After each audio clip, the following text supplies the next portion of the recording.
এক্ষুনি বের হয়ে যা আমার বাড়ি থেকে। মাঝরাতে মিলাকে ঘর থেকে বের হয়ে যেতে বলে শাওন। ঘন্টা দুয়েক পরে তাদের মাঝে তুমুল ঝগড়া চলছে। কথা কাটাকাটির এক পর্যায়ে শাওন আবার বলল, এই মুহূর্তে তুই আমার ঘর থেকে বের হবি, আমি তোর মুখও দেখতে চাই না। মিলা ভীষণ অবাক হয়ে শাওনের দিকে তাকিয়ে থাকে। শাওনের এসবে কোনো ভাবান্তর দেখা গেল না। সে খুব স্বাভাবিকভাবেই বলল, আমি তোর মতো বন্ধা মেয়ের সাথে আর এক মুহূর্ত থাকতে চাই না, তুই এক্ষুনি আমার ঘর থেকে বের হয়ে যাবি। ব্যাস, তুমি এভাবে আমাকে ঘর থেকে বের করে দিতে পারো না শাওন। মিলা নিজেকে সামলে কথাটি বলে। শাওন জবাবে কঠিন গলায় বলল, পারি, 100 বার পারি। এটা আমার বাড়ি, এই ফ্ল্যাট আমার বাবা আমার জন্য কিনেছে, তোর বাবা দিয়ে যায়নি। তাই আমি ঠিক করব এখানে কে থাকবে আর কে থাকবে না। বাহ, 5 বছর ধরে একটু একটু করে সংসারটা আমি গোছালাম, আর এখন বাড়িটা তোমার হয়ে গেল। তোমার বাড়ি হয় আমাকে এখান থেকে বের করে দিতে একবারও ভাবছো না? ভাবার কি আছে? তোকে আমার ভালো লাগে না, আমি তোর সাথে থাকবো না। যে স্ত্রী আমাকে সন্তান দিতে পারে না, রাত দিন আমার সাথে ঝগড়া করে আমার শান্তি নষ্ট করছে, তার সাথে আমি সারা জীবন কাটাতে পারবো না। তোর স্থান আমার বাড়িতে নয়, এটাই তো স্বাভাবিক। মিলা এসব কথার প্রতিবাদ করতে গেলেও শাওন তাকে অনেক তিক্ত ভাষায় অপমান করে। শাওনের প্রতিটা শব্দ,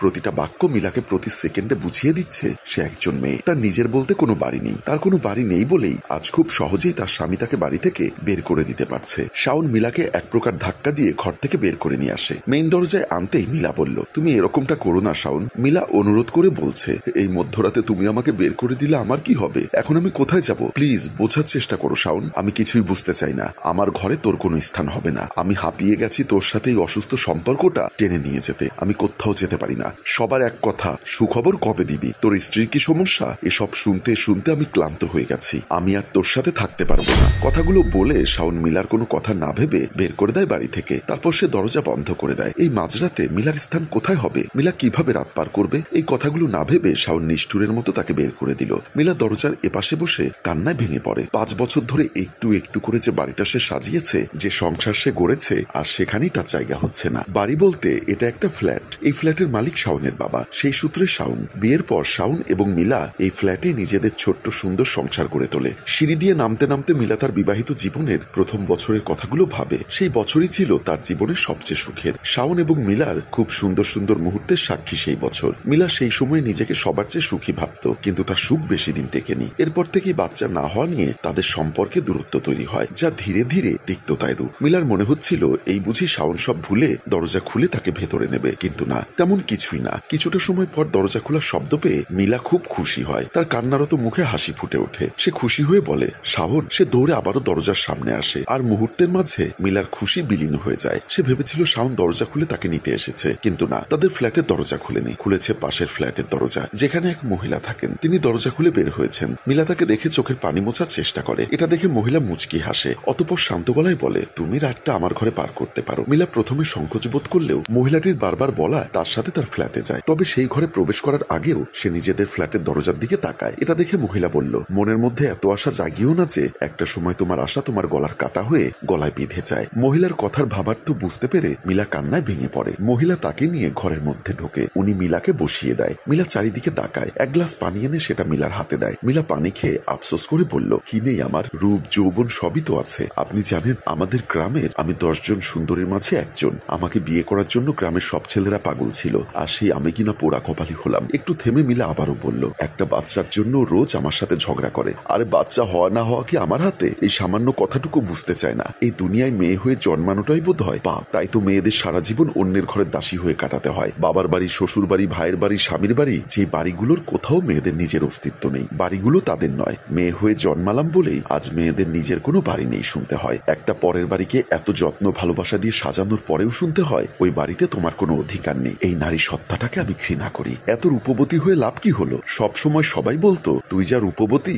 দেখবি তোর স্বামী তোকে সারা জীবন সোহাগ করবে, মাথায় তুলে নাচবে। কিন্তু কই, মেয়েদের রূপবতী হওয়ার চেয়ে ভাগ্যবতী হওয়া জরুরি। মহিলার এই একটি কথা শুনে মিলা থমকে যায়। মহিলা একটি দীর্ঘশ্বাস ফেলে বলল, বাচ্চা না হওয়ার যন্ত্রণা আমি বুঝি। তোমাদের মাঝে যে রোজ রাতে তর্ক হয় সেটা মাঝে মাঝেই আমি টের পাই। এক্ষেত্রে সত্যি তোমার কোনো দোষ নেই, কিন্তু কি করার, যুগ বদলাচ্ছে, সময়ের সাথে সব উন্নত হচ্ছে, কিন্তু মানুষের মানসিকতার পরিবর্তন হচ্ছে না। চিরচেনা সেই একই বাক্য সবাইকে শুনতে হয়, যেই ভুলই হোক সব দোষ নারীর। তবে এসবের মাঝেও কিছু মানুষ থাকে, কিছু পুরুষ থাকে যারা নারীকে বোঝে, সমস্যা বোঝে, ভালোবাসা বোঝে, যারা জানে কিভাবে তাদের শখের নারীকে যত্ন করে রাখতে হয়, একজনকে ভালোবেসে তার সাথে কিভাবে সারা জীবন কাটিয়ে দেওয়া যায়। আর এই পুরুষগুলোকে যারা পায় তারাই ভাগ্যবতী। আদৌ এমন কোন পুরুষ আছে? আমার মতো রূপবতী একজনকে কাছে পেয়েও আমার স্বামী আমার মূল্য দিতে পারলো না, আমার রূপ তাকে আমার প্রতি মুগ্ধ করতে পারলো না। সেখানে একজন পুরুষ মানুষ যে একজনকে ভালোবেসে সারা জীবন কাটাতে পারে এই কথাটি আমার কাছে অবিশ্বাসযোগ্য।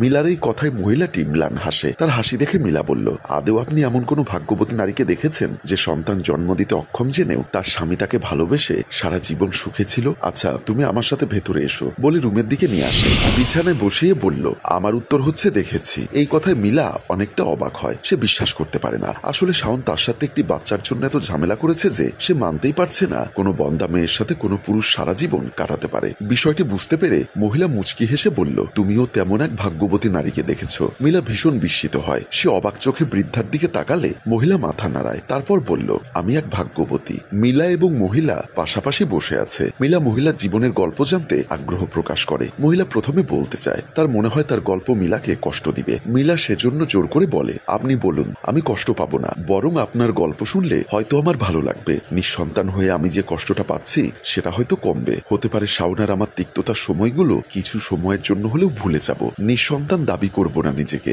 বিয়ের মাত্র 5 বছর। তাছাড়া তুমি তো বললে ডাক্তার জানিয়েছে তোমার কোনো সমস্যা নেই। হতে পারে যে কোনো মুহূর্তে তুমি সন্তানের মা হতে পারো। সৃষ্টিকর্তা চাইলে সব সম্ভব। তাই এত অল্পে ভেঙে পড়ো না। মহিলার এই কথায় মিলা মাথা নাড়ায়। মিলা আবারও তার গল্প বলার জন্য বলে। মহিলা শান্ত গলায় বলে, বেশ, শোনো তবে। আমি বাসর ঘরে বসে আছি। আমি বিশ্বাস করতে পারছিলাম না আমার মতো কুৎসিত মানুষকে কেউ পছন্দ করতে পারে। আমাকে যে পছন্দ করবে তার তো কিছুটা খুঁত থাকবেই। সেজন্য তার এই খুঁতটা আমার চোখে পড়েনি। আমার চোখে এই খুঁত তখন পড়েছে যখন সে বাসর ঘরে এসে আমার পাশে বসে বলল, অবিবাহিত হয়ে একজন বিবাহিত পুরুষকে বিয়ে করতে আপনি রাজি হয়ে গেলেন। আমার মতো কুৎসিত একটি মেয়েকে আপনি পছন্দ করেছেন, এটাই তো অনেক। আমাকে কথাটি শেষ করতে না দিয়ে রোকন বলল, আজ বলেছেন বলেছেন, আর কখনো বলবেন না। এই দুনিয়ায় কেউ অসুন্দর দেখতে নয়, সবাই সুন্দর। শুধুমাত্র তাদের সৌন্দর্য উপলব্ধি করার জন্য মানুষের যে মনটা প্রয়োজন সেটা সবার থাকে না। মানুষটির এই একটি কথাই ছিল আমার চোখে তার জন্য মুগ্ধতার জন্ম দিয়ে। অতঃপর সেই থেকে শুরু হলো তার প্রতি মুগ্ধ হওয়া। তার প্রতিটি কথায় আমি মুগ্ধ হয়েছি। তার ভালোবাসায় নিজেকে আবদ্ধ করেছি। প্রথম দিকে অবশ্য সে আমাকে বোঝাতো, আর আগে বিয়ে হয়েছিল এই কথা জেনে আমার ভেবেচিন্তে সিদ্ধান্ত নেওয়া উচিত ছিল। বাবা মায়ের পছন্দে বিনা বাক্যে বিয়ে করা উচিত হয়নি। তবে সেসব কথা আমি বিশেষ পাত্তা দেইনি। একটা সময় পর আমি তার প্রেমে যখন পুরো মাতোয়ারা, তখন সে আমার ভালোবাসা উপলব্ধি করে। তার প্রথম বিয়ে নিয়ে আমাকে কখনো মন খারাপ করতে বারণ করে। সেদিনই আমি জানতে পারি তার কোনো দোষ ছিল না। তার স্ত্রী অন্যত্র সম্পর্ক ছিল, তাই চলে গেছে। এভাবে দাম্পত্য জীবনের 4 বছর কেটে যায়। আমরা বাচ্চার জন্য কষ্ট করেছিলাম, কিন্তু হচ্ছিল না। গ্রামে তখন ওঝা হুজুর দেখানোর বেশ চল ছিল। আমরা সেটাই দেখাই। তাতে কাজ না হলে শহরে এসে ডাক্তার দেখাই। ডাক্তার সবটা দেখে রিপোর্ট হাতে নিয়ে এসে বলল, আসলে আপনার স্ত্রী বদ্দা। কথাটি শুনেই আমি অবাক হয়ে যাই। বুক চিরে কান্না আসে। রোকন আমাকে সান্ত্বনা দিচ্ছে। আমার তিনি ভেঙে পড়েননি, আমার জন্য পড়েনি। সে ভেঙে না পড়ে উল্টো আমাকে বুঝিয়ে বলেন, সন্তান জীবনে সবকিছু নয়। এই দুনিয়ায় সুন্দরভাবে বেঁচে থাকাটাই আসল। আমাদের মধ্যে তো ভালোবাসার কোনো কমতি নেই। আমরা একসাথে সারা জীবন ভালোভাবে কাটাতে পারবো। তাই তুমি এসব নিয়ে একদম ভেঙে পড়ো না। 1 মাস পুরো সে আমাকে এই কথাগুলো বোঝায়। সে আমাকে বলে,